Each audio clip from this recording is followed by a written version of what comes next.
Imagine standing in a tunnel beneath 50,000 human beings, gripping a weapon in your hand, staring at a rectangle of blinding light at the end of a dark corridor.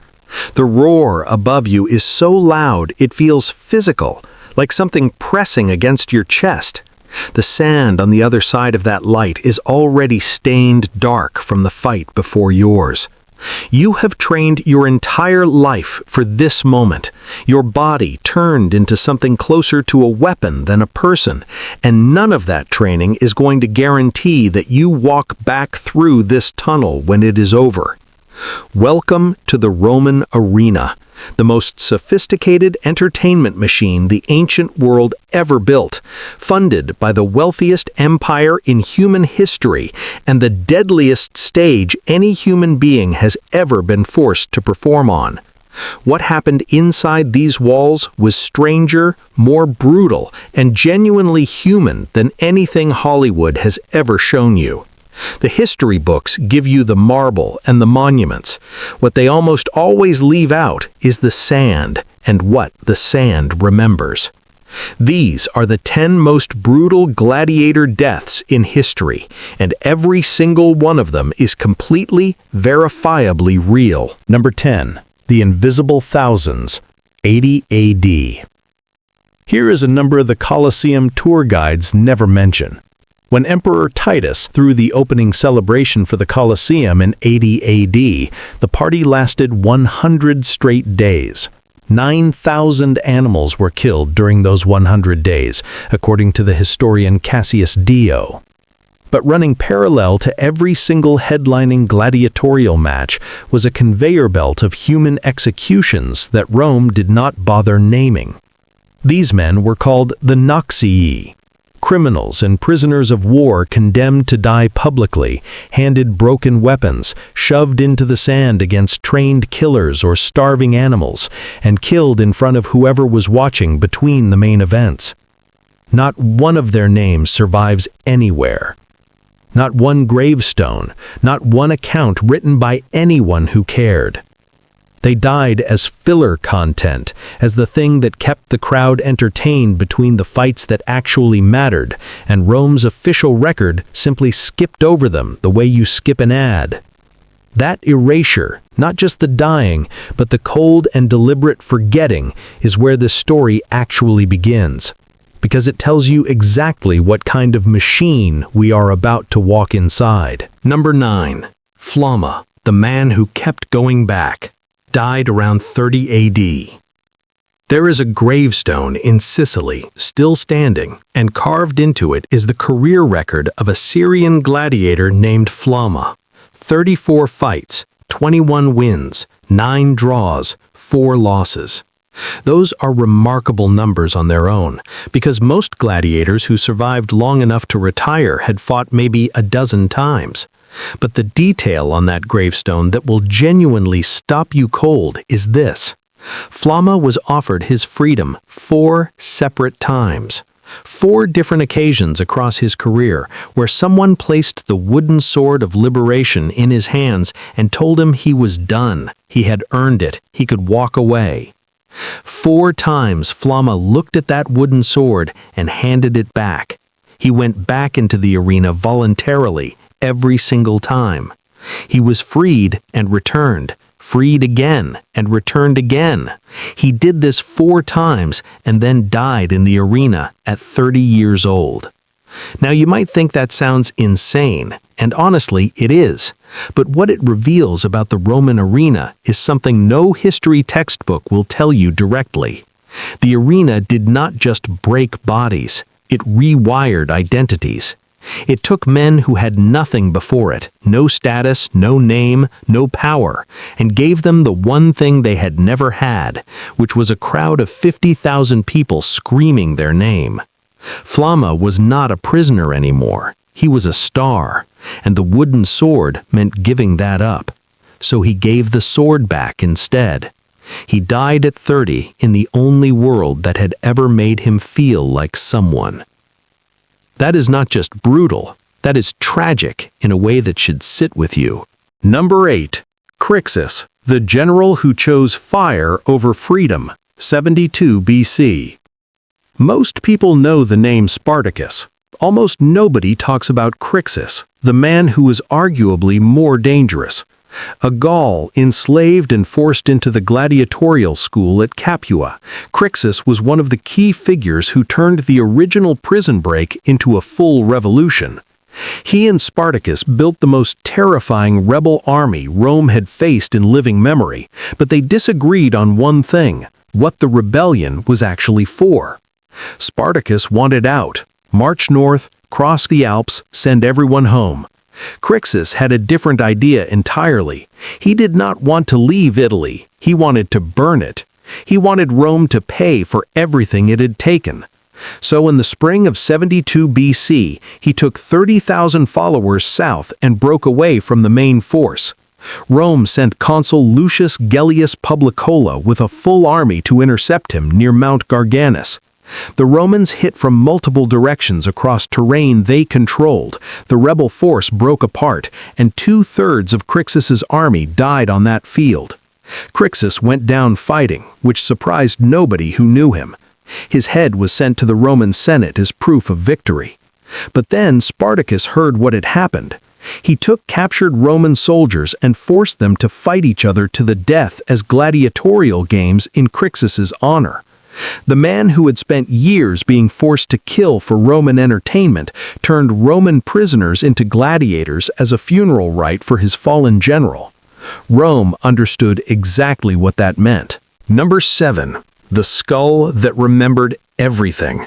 2nd century AD. Picture this: Ephesus, Western Turkey. A hot arena afternoon. 2 fighters circling each other on the sand.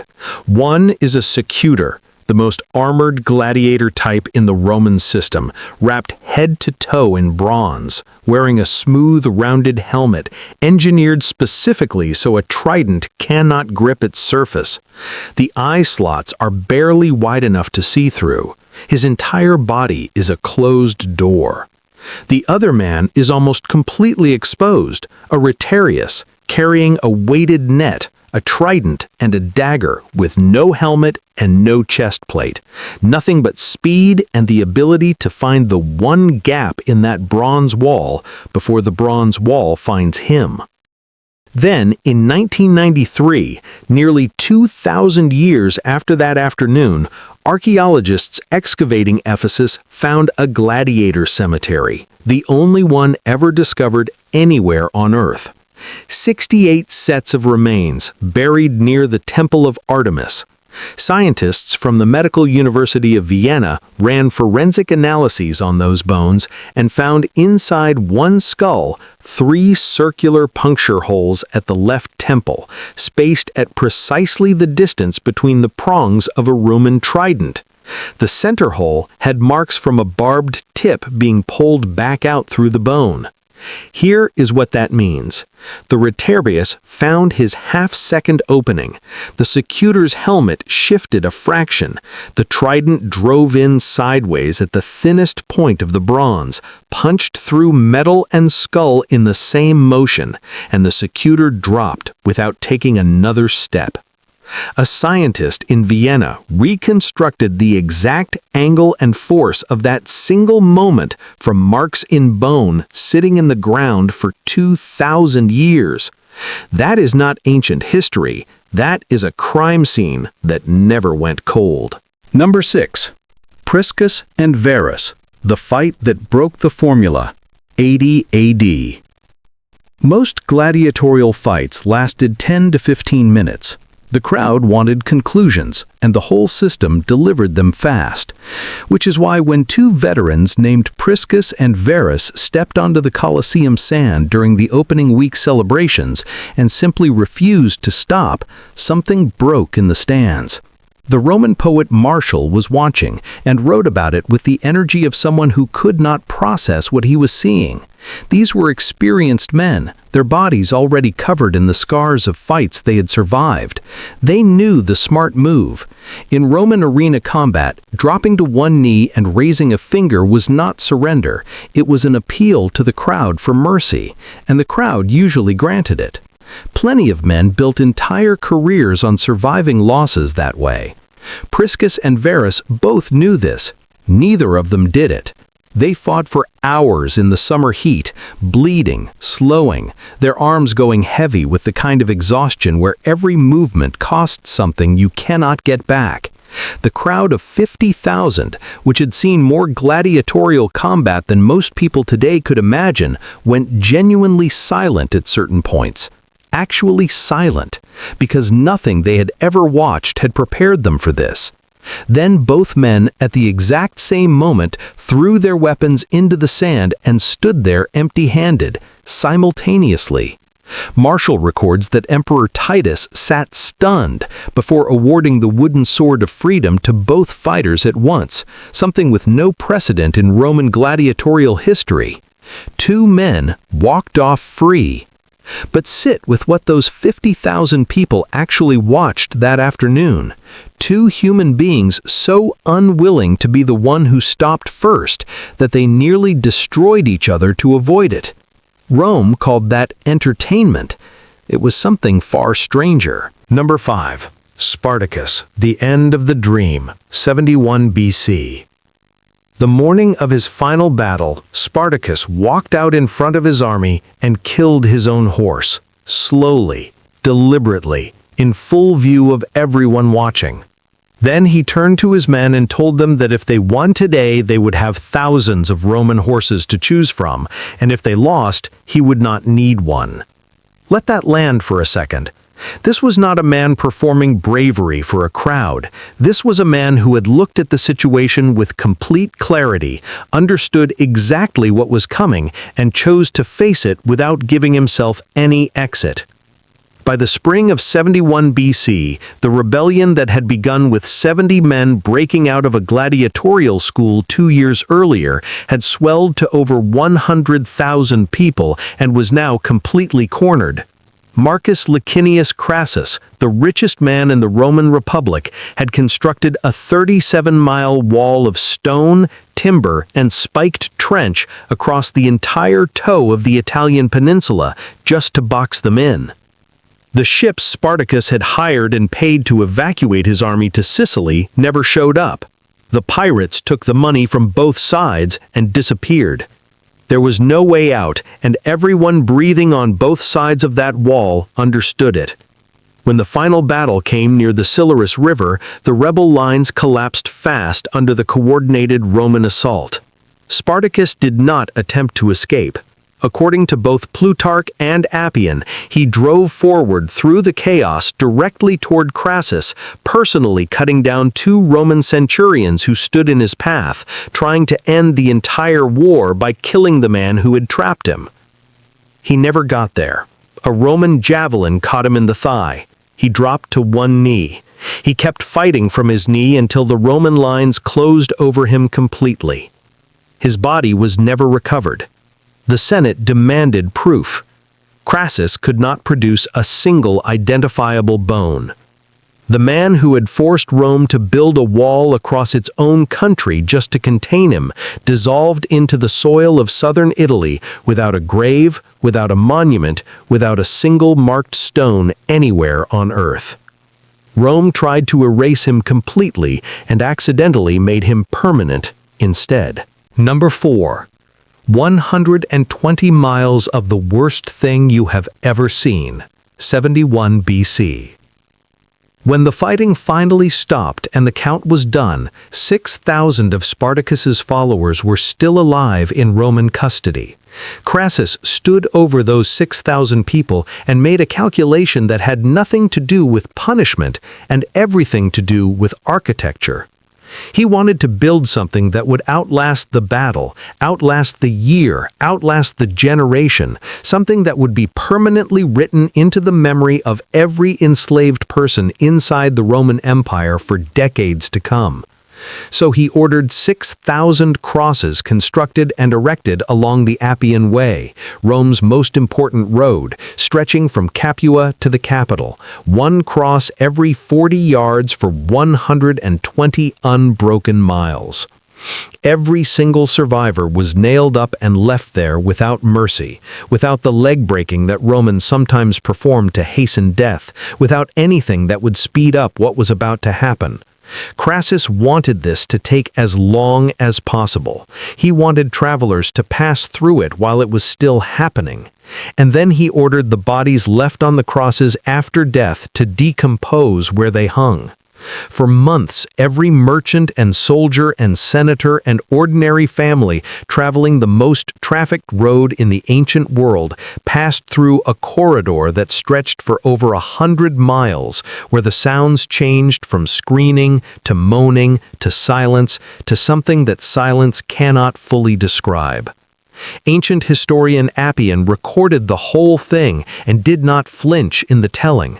Crassus wanted the smell of it to reach people before they could even see it. He wanted children riding with their families on that road to carry the image for the rest of their lives. It worked. There was not another organized large-scale rebellion of enslaved people in Roman Italy.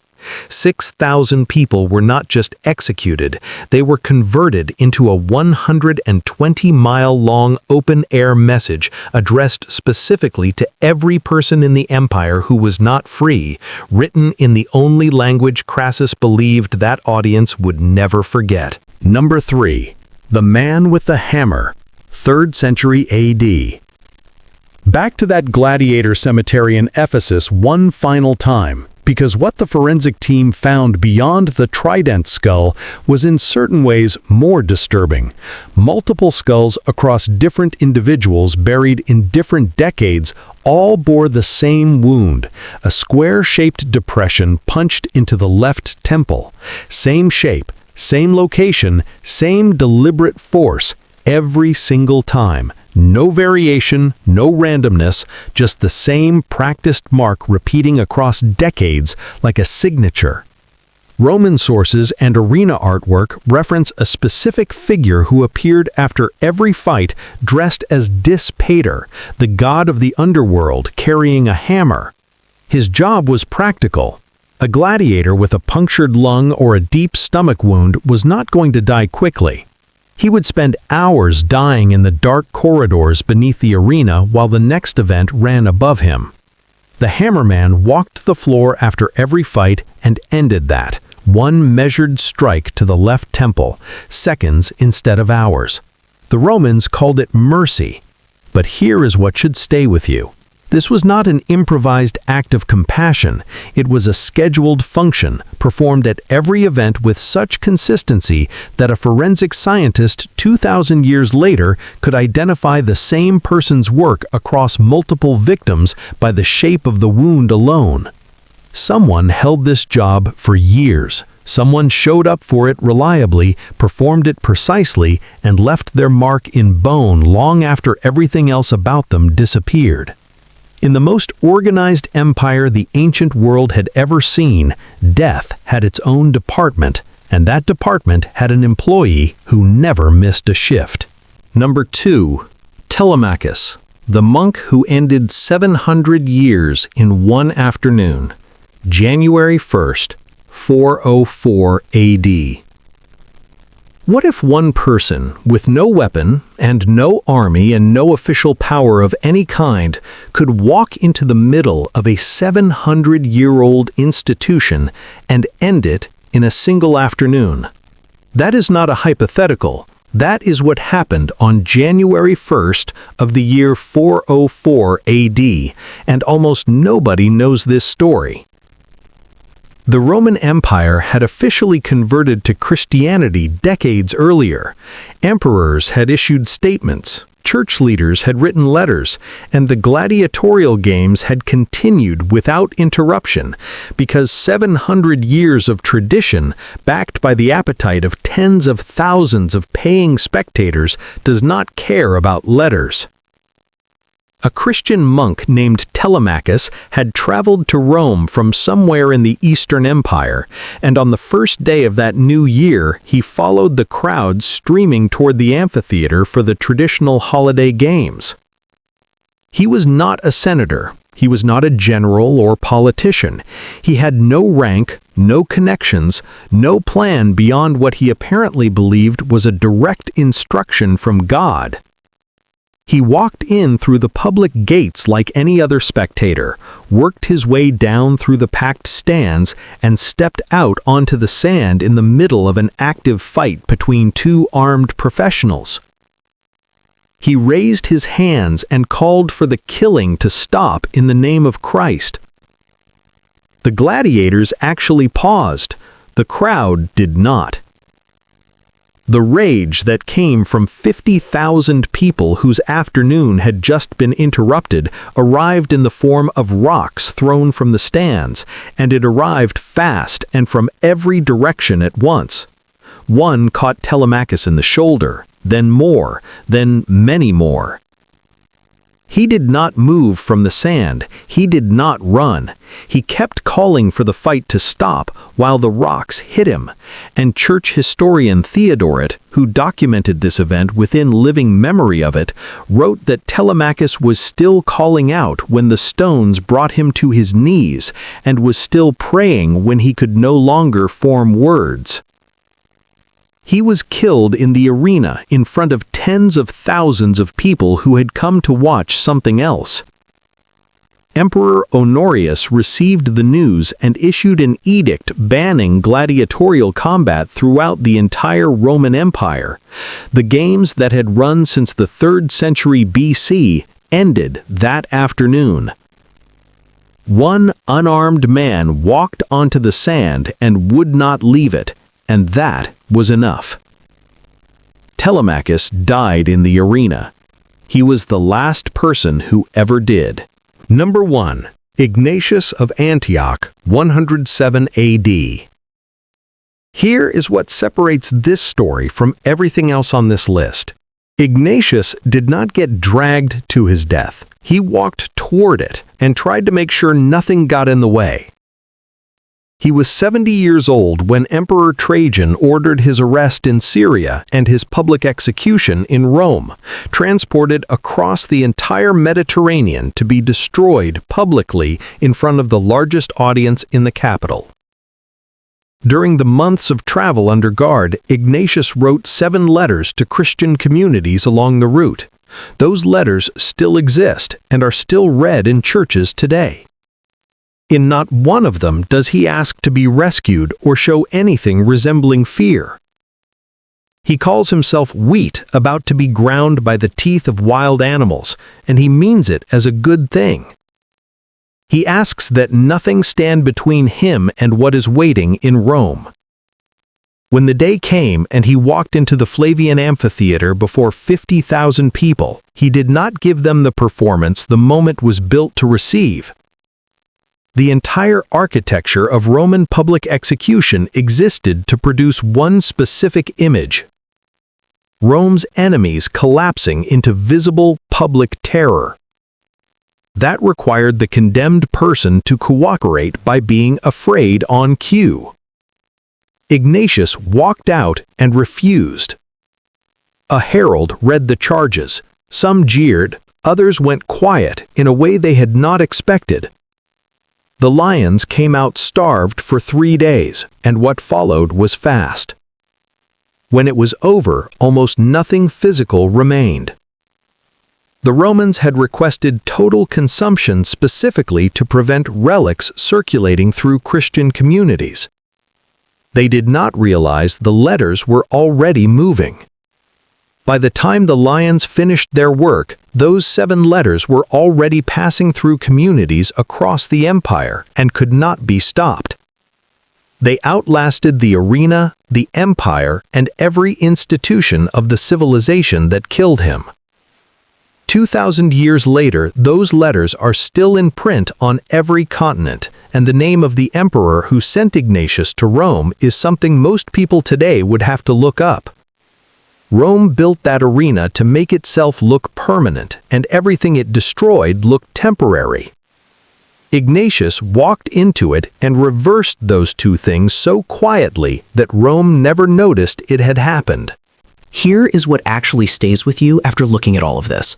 The Roman arena was not a place that existed despite Roman civilization. It was a place that existed because of it. It was a mirror that one of the most sophisticated societies in human history held up to itself every single week for 700 years, and the reflection it loved was of human beings stripped down to one question: will you keep standing or will you stop?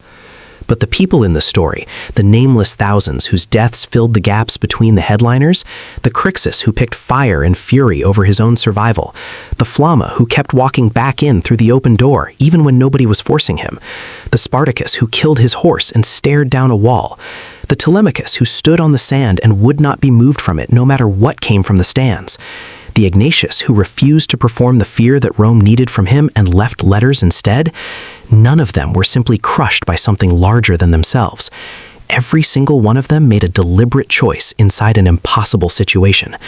And those choices, not the emperors, not the marble, not the spectacle, are the reason we are still here talking about all of them 2,000 years later.